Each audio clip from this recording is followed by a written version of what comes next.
When people think of wealth in San Francisco, they often imagine a few obvious neighborhoods and stop there. But the ultra wealthy aren't just buying a zip code. They're paying a premium for privacy, views, the scarcity of listings in that pocket of San Francisco. If you're new to the luxury real estate market, it's easy to pay top dollar and still end up on the wrong block. And that's why in this video, we're breaking down which pockets of San Francisco retain value when the rest of the real estate market shifts, which luxury neighborhoods actually serve as long-term value holds, and what differentiates those neighborhoods. Part one of this video, we're gonna go over the neighborhoods in which those ultra wealthy ultimately purchase and what makes those neighborhoods different. Neighborhood number one, Pacific Heights. Pacific Heights is known for its famous media homes. Mrs. Doubtfire was filmed there. The famous Full House house is in the Pacific Heights neighborhood. It's legacy San Francisco luxury, where the premium is block selection, architecture, and long-term scarcity. It's not just a neighborhood name, it's specific streets and view corridors that hold the real premium. Where is Pacific Heights? It's a hilltop pocket below Cow Hollow. It's next to Presidio Heights. Below it are some other smaller neighborhoods we'll go over in other videos. And the Venice side to the east, you've got Japantown just to the southeast. And the feel is some elevated streets, some flatter parts with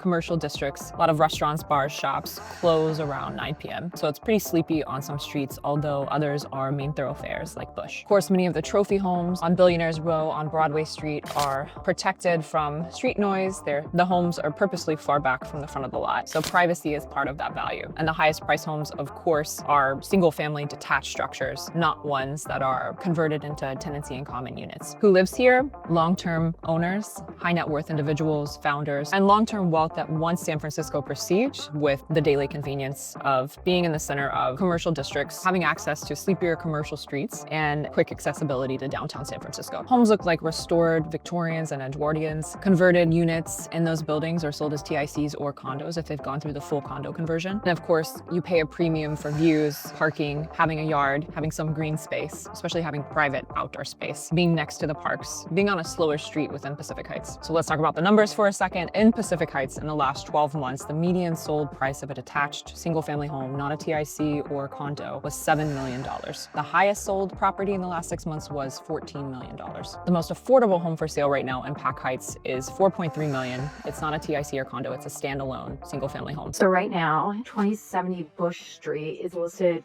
for $4.25 million. A beautifully preserved Italian Victorian with soaring 12-foot ceilings. It has original hardwood floors and 3 marble fireplaces. It was built in the late 1800s during San Francisco's architectural golden era. This home blends historical craftsmanship with modern luxury. It has a gorgeous chef's kitchen, spa-like primary suite, private deck, and landscape garden, and a rare 2-car garage. You're steps away from Alta Plaza Park, Fillmore Street boutiques, and the kind of lifestyle where your morning coffee run feels like a power walk through generational wealth. So buyers overpay here when they miss slope, views, busyness of the street, or noise patterns, and they miss that specific block that actually trades for a top tier. Higher price point single-family homes, again, are located around 2 of the main parks in Pac Heights. And if Pac Heights represents San Francisco prestige, we're gonna move on to a smaller pocket where inventory can seem almost invisible because that pocket is smaller, more insulated than is Pac Heights. And that neighborhood is Presidio Heights, Presidio Terrace. Presidio Terrace, it's very, very rare to find inventory there. The HOA of the most recently sold home, which sold for $11.35 million, had an HOA of $1,800 per month. So it'll be, again, a once in a lifetime opportunity or a once in a couple decades opportunity to find inventory in that part of the Presidio. Presidio Heights, on the other hand, has more inventory available. The median price, however, in this part of San Francisco over the last 12 months was around $8 million. The most affordable home right now in Presidio Heights is listed for $7.5 million. That's on Locust Street. That is, again, a single family detached home. TICs with low HOAs, it's possible to find them for prices under $2 million, but you are often trading, having private outdoor space, having parking, having much square footage for that price point. The blocks are quiet, polished. It has an extremely suburban feel for being in San Francisco. It's one of the few that does. You are dealing with fog and windiness in the summertime especially. You're still within a long walking distance to some of the amenities we mentioned in Pac Heights. The Presidio has its own public transportation, or its own bus, I should say, because it's not public, that takes Presidio residents to downtown San Francisco. That said, a lot of the homes that we see at these price points do come with multiple garages and parking, so the car to home ratio in this part of San Francisco is very high. So you have 330 Locust Street, currently listed at $7,498,000. I would say this is what Presidio Heights have done right. right? It's 5 bedrooms, 5.5 baths, a floor plan anybody would actually want. The entire back of the home opens to a garden, a chef's kitchen with a center island and professional grade appliances flowing directly into a bright family room. The formal dining room is for elegant dinners, a living room built to host at scale. Upstairs, you have 4 bedrooms on one level and then a top floor primary retreat with heated floors, steam showers, soaking tub, and a private lounge with Golden Gate Bridge views. On the garden level, you have a media room, oversized garage with internal access, half a block to Sacramento Street boutiques and Presidio trails. It's redefined, it's secure, it's move-in luxury in one of San Francisco's most powerful neighborhoods. So who lives here? High net worth families who want to be in San Francisco but don't want to be in the bustle of San Francisco, folks who are okay with the fog and windiness. And these pockets being positioned to acquire property early is really important because inventory is very limited. Some of that inventory may only be advertised as a pocket listing among agents or listed as a private exclusive or put on the MLS as a coming soon, which does not syndicate to public sites, consumer-facing sites like Redfin, Trulia, Zillow. So the best opportunities often move fast and quietly among those networks. For example, in the last 6 months, there were only 9 listings in Presidio Heights. Now let's move a little bit further west to coastal luxury, where the premium is the sight, the view, and that neighborhood is Seacliff. This is for those who want to be ocean adjacent in a trophy neighborhood. Again, inventory is extremely limited, so privacy is part of the premium. It's known for its large houses and ocean views, with access points like China Beach and trails near Land's End. This is extremely quiet and residential, and I must add that you must love fog and the type of climate that comes with being right next to the ocean, so it's windier and foggier during the summer than other parts of San Francisco. The streets feel protected and the environment does a lot of the privacy work. What's currently listed for sale in Seacliff is 284 32nd Ave for $3.995 million. This home redefines interiors with custom millwork and light-filled living room anchored by a stone fireplace. The kitchen is dialed. Taj Mahal quartzite, waterfall islands, Thermador appliances, built-in banquet, and a dry bar. Upstairs, you have skylights flooding 3 bedrooms plus a sunroom, ideal for an office or guest space. The primary suite overlooks Lincoln Park Golf Course and features a fireplace, cedar-lined custom closets, and a spa bath with heated floors and a soaking tub. The lower level flex space is ideal for gym or media. Baker Beach and the Presidio are minutes away. You're basically living in a polished, private, and coastal home in one of San Francisco's most discreet enclaves. Who lives here? Ultra high net worth individuals or families want extreme privacy and don't mind the fog. It's for buyers who value scarcity and don't mind not being close to a commercial district. The median sale price was about $5.2 million over the last 18 months. I pulled more data, I went further back just so you have more inventory because inventory is so scarce here. And an insider note for Seacliff, being close to the ocean means you have long-term maintenance planning that you would have to do. Proximity to the ocean and its elements leads to such considerations because sight and exposure to ocean elements matter. If Seacliff is coastal trophy living, the next pocket is city luxury living with a very different premium, and that's neighborhood number 4, St. Francis Wood. I would say it's lower profile, residential, a lot of detached single-family homes, quiet streets, and a more insulated daily rhythm without feeling the isolation of some of the other neighborhoods that we've mentioned. Like I said, it's known for bigger detached single-family homes with larger lots than you get in many neighborhoods in San Francisco, with highly ranked neighborhood schools. It's got a distinctly residential layout, not commercial, not mixed-use commercial district. Maybe you've never heard of St. Francis Wood. Where is it located? It's on the west side of San Francisco, south of West Portal, and near Mount Davidson. Feel is leafy, calm, intentionally residential. There's less thoroughfare traffic, definitely fewer tourists than in some of the areas we talked about before. And it's more of a private enclave vibe. So let's go and talk about 1475 Monterey Boulevard, which is currently listed for $3.495 million.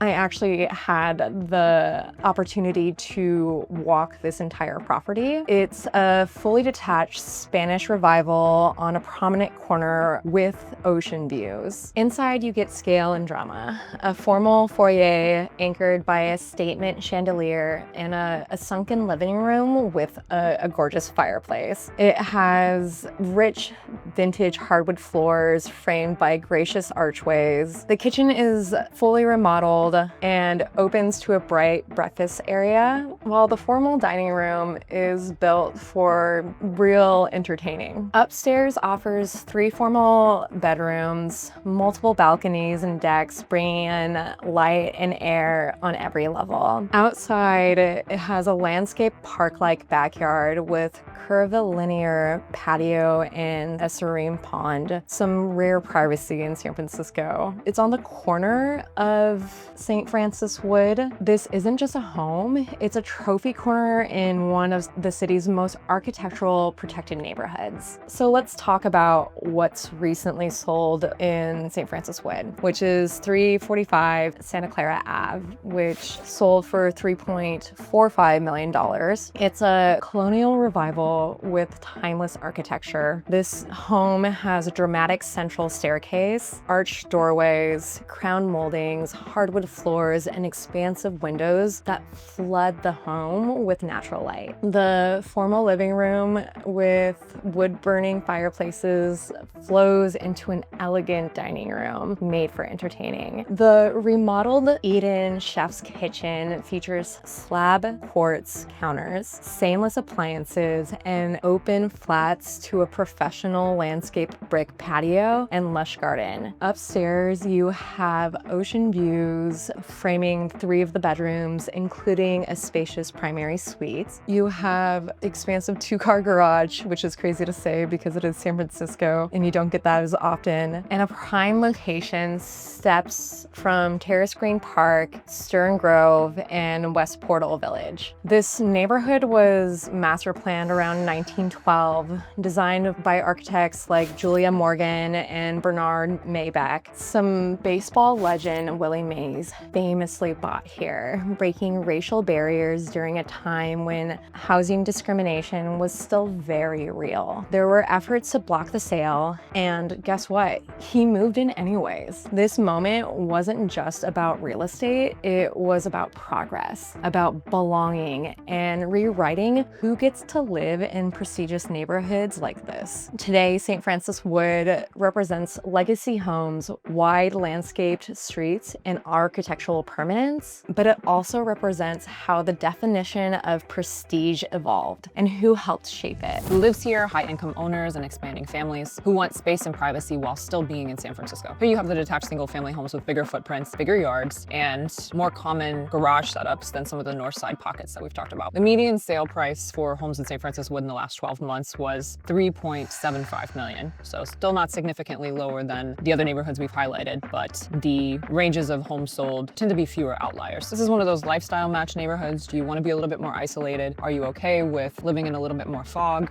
in one of the less sunny parts of San Francisco? Are you willing to trade a home that size with a larger yard for lack of centrality to the more mixed-use commercial districts and more sunny days? Now let's shift back to the north side luxury, where the premium is in the elevation, the views, the right building on the right block. One of San Francisco's original 7 hills. It's called Russian Hill. Nearby neighborhoods include Nob Hill, Japantown, Pacific Heights, and North Beach. Russian Hill has a European flair. There are bistros and boutiques. This neighborhood has a high walk score. People are definitely drawn to the Victorian architecture and some of its scenic streets. Again, when I look at detached single-family homes over the last 12 months, the median sold price was $4.225 million. And again, there were only 17 homes from which I pulled this data, meaning inventory, especially for detached homes, is very limited. The highest sold price point was $8 million over the last 12 months, and that home was sold on Francisco Street. Right now, there's a home for sale, 1385 Vallejo Street, for $1.395 million.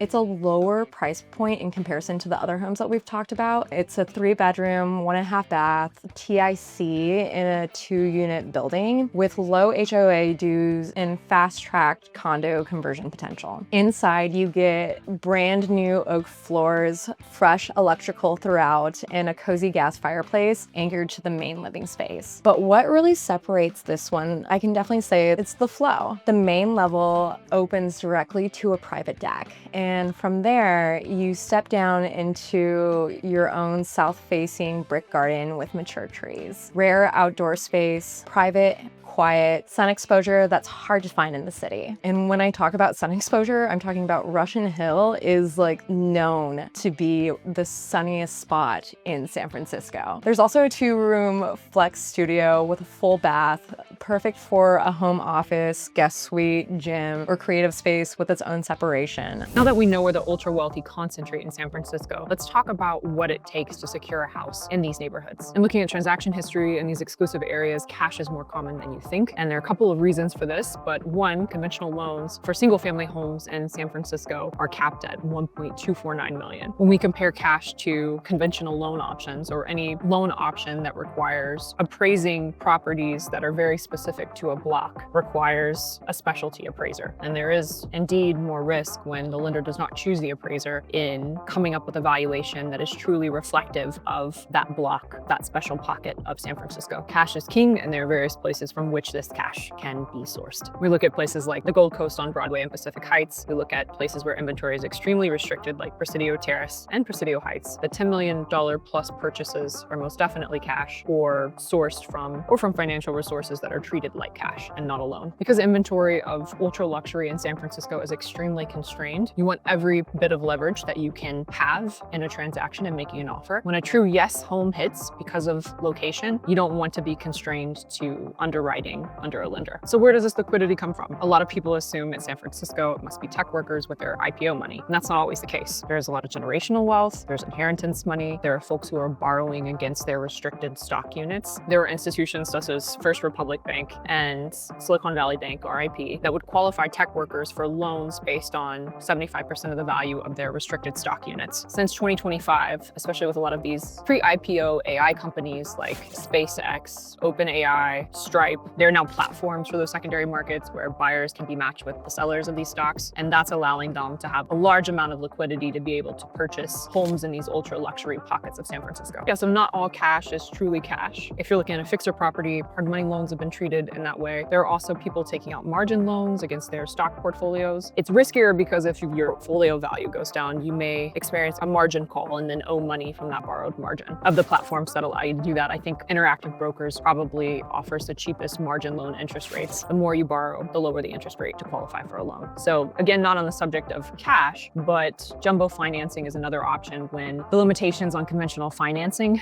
products is $1.249 million loan amount on a single family home. If you go for a duplex or a triplex in some of the areas we've been talking about, if you can find one, then your limitation is higher. I mention all of these options because the key takeaway here is that luxury buyers in San Francisco are financially engineered before the right property pops up. If you are almost ready, you are not ready. So one line item that buyers forget about when purchasing a property, especially at this valuation, is the city transfer tax. And while the sellers by default cover this cost, it is a factor in what they want to net from the sale of the property. So for example, if you're looking at properties between 1 and 5 million, the San Francisco city transfer tax is going to be about $7.50 for every $1,000 or $7,500 on $1 million purchase. And that same rule applies for any properties that don't reach 5 million. So if you're spending $4,999,999, this transfer tax rate still applies, which might incentivize a seller whose valuation is right around 5 million to stay under 5 million in their sale price. The step up in city transfer tax rates between 5 million and $10 million goes up drastically, and it's $22.50 for every $1,000. So if you just go over 5 million, that's about $112,500 in city transfer tax. So again, while a seller covers that, this is a consideration in their net and what they're willing to accept. When you get into even higher price points, so over 10 million, the city transfer tax is $55 for every $1,000 in value. If you're spending above 25 million, as you might see in Seacliff on Seacliff Boulevard, the seller city transfer tax goes up to 6% or $60 for every $1,000 in value. Another piece of the luxury home purchase puzzle that people relocating from outside of the state of California might underestimate or be shocked by is the change in property tax. Prop 13 has suppressed the property tax payments for individuals who probably in these ultra luxury neighborhoods purchased decades ago or inherited homes and have been in the family for generations. If this delta of property tax payments that are due isn't taken into account during escrow, you will receive a supplemental bill, and that can be quite shocking. So someone who paid 1.5 for a home in Presidio Terrace in 1980, and you've now spent 9 million on your Presidio Terrace property, that supplemental property tax bill will come later after close of escrow potentially, and will be much, much higher. Outside of property tax shock, what about insurance shock? Many of these homeowners who have owned for generations have been grandfathered into existing insurance policies. So when you as a new home buyer explores property insurance in that neighborhood, you will not be given the same rates for insurance. So your annual insurance is another cost to consider, regardless of your price point. Again, in these ultra luxury neighborhoods, homes in the same neighborhood on two different blocks can trade like completely different different assets. So when the right house on the right street or the right block with the right views, when a trophy street becomes available, the serious buyers are going to already be underwritten. Liquidity is already positioned, advisors are already aligned, and that offer is structured to look inevitable, aka probably non-contingent, depending on, again, the condition of the property, and there are other factors that I won't get into in this video. That deeper due diligence is necessary in this level of luxury because you're evaluating a long-term asset. And like most of San Francisco housing stock, you're evaluating older housing stock, complex renovations, especially if you're acquiring a house with historic designations, other restrictions for changing the facade, painting the house a specific color. For example, on Presidio Terrace, you might need an additional permit, certificate of appropriateness for whatever changes you plan to make to the property. If you're acquiring a property in Seacliff or any property that's ocean facing, you want to ask yourself, what's the long-term maintenance profile? Am I going to have to repaint the house every 10 years? Am I going to have to redo siding on the roof because of the wind every 15 years? Is there some other sort of special maintenance that I need to take into consideration given the proximity to the ocean, salt, wind, and climate in general? What type of extensive maintenance am I going to have to do in order to protect my foundation if there's a lot of water running through my property because I'm at the bottom of the hill instead of the top of the hill? And then if you're trying to get into these neighborhood and condos, tenancies in common, co-ops, then evaluating the financial reserves in the HOA documents is crucial. The building health matters as much as the unit. So you need to review the financial reserve strength for bigger capital improvements, elevators, roofs, balconies, retrofitting, insurance posture, litigation exposure. Is there a special assessment coming up because the reserves aren't funded in the way they should have been over the past couple of decades? And how's the HOA governance stability? So when we talk about competition dynamics in these ultra luxury neighborhoods of San Francisco where inventory is limited, especially if it's in one of the pockets for the neighborhoods that have the right views, have the right sun exposure, have minimal exposure to fog, or at the top of the hill, the competition can become extreme very quickly, even if the property isn't marketed openly to the public. And just like with any offer, sometimes the winning offer is not just about the price. The seller isn't necessarily trying to squeeze every dollar out of the buyer. The structure of the offer, the certainty of the offer, which we've already talked about having financing in place, but structure refers to the seller's circumstance. If they're listing as a pocket listing or private listing, perhaps they need time to stay in the property post close of escrow until they move on to their next stage. Again, knowing the micro markets is the real game here. So two streets in the same neighborhood can be completely different asset classes. And I'm not just talking about a tenancy in common versus a single family detached home with a big lot. For example, the Gold Coast stretch of Broadway between the 2500 and 2900 block of Broadway doesn't trade like a tenancy in common on Bush Street in Central Pacific Heights or Lower Pack Heights. Moving inside of Presidio Terrace doesn't trade like finding a house on Sacramento Street. And in Russian Hill, you see homes on Francisco Street and Green Street sell for much more than some of the other main thoroughfare streets where there's more traffic and noise. Value is driven by view protection, being at the top of the hill, privacy, being in the interior of Presidio Terrace and Presidio Heights, wind and fog exposure, getting more sun, exactly where your house is located on the fog line is something to explore in another video. Parking problems at lower price points, sacrificing having a dedicated parking spot, and also being on a busier street, a main thoroughfare street can be a problem. And even if you have backing out of a garage on a street with heavy traffic is a daily nightmare. So buyers overpay when they buy the neighborhood. They're not really investigating street level premium drivers. These properties that hold value across decades have common characteristics: architectural integrity, the historical preservation, ratings, irreplaceable land positioning, protected views because of building, zoning, restrictions. Some of these places like Presidio Terrace, absolutely limited future supply for that reason, and enduring neighborhood relevance. So you'll see charts like this one ranking San Francisco's richest neighborhoods, and those rankings are accurate at a macro level. These median home prices are probably also including tenancy in common properties, not just single family homes. But here's the mistake that luxury relocators make. They buy the ranking, they don't buy the block or the pocket that people think of ultra luxury in that neighborhood. In San Francisco luxury, block selection determines long-term asset performance. So in conclusion, instead of asking yourself which neighborhood should I buy in, ask, when looking at specific neighborhoods, looking at specific homes, or what direction does the slope face? How important is being in the fog versus being in the sunshine, especially in the summer months? Where does the fog line typically settle? Is this street a through route for traffic to downtown or to other parts of San Francisco? What's the turnover like in this particular pocket or on this particular street for this neighborhood? If you bought on Bush Street thinking that you bought on the Gold Coast, you just didn't. If you buy near Lombard thinking you're in a more secluded part of Russian Hill on a specific part of Francisco Street, you didn't. If you buy in Seacliff without modeling the effects of wind exposure and salt air, then you didn't underwrite the asset properly. The neighborhood name is in the headline. The block is the investment thesis. So here's how we help you execute the playbook in entering the luxury market in San Francisco. Number one, let's map out the pockets that best fit your lifestyle first, so you're not paying a premium just for a neighborhood name. Then let's work backwards from market data to understand which pockets fit your ideal spend. And then two, let's help you get positioned early on with connections or resources, some of which I mentioned before, and types of financing when it comes to creating cash offers, whether it's a private broker for secondaries, connections to lenders with jumbo loan products, platforms that again facilitate the connecting of buyers and sellers of pre-IPO shares, connections to banks that have the legacy private banking model of counting your restricted stock units as 75% of current income. We will model the real cost of the acquisition, whether it's calculating your sharing some of the city transfer tax, renovations, planned maintenance projects, depending on when the home was last upgraded, insurance is a major factor, depending on what part of San Francisco you decide to focus on, and projected property taxes based on the new assessment, the new valuation. And most importantly, because inventory is extremely limited in these luxury parts of San Francisco, we go above and beyond to find inventory that is not publicly listed. There are coming soons that are on the multiple listing service that aren't available on consumer-facing sites. There are private networks in which pocket listings are advertised. And then there's the more manual effort of reaching out to those who have had transactions in the past to see what is coming soon or what might be more exclusively listed in those pockets of ultra luxury neighborhoods. So if you are relocating to San Francisco and you're looking for luxury, reach out in order to start touring or prepping to tour so that you're well equipped to make an offer when the right house on the right block becomes available in these super limited inventory areas. We want you to buy the right home, not just the most expensive one.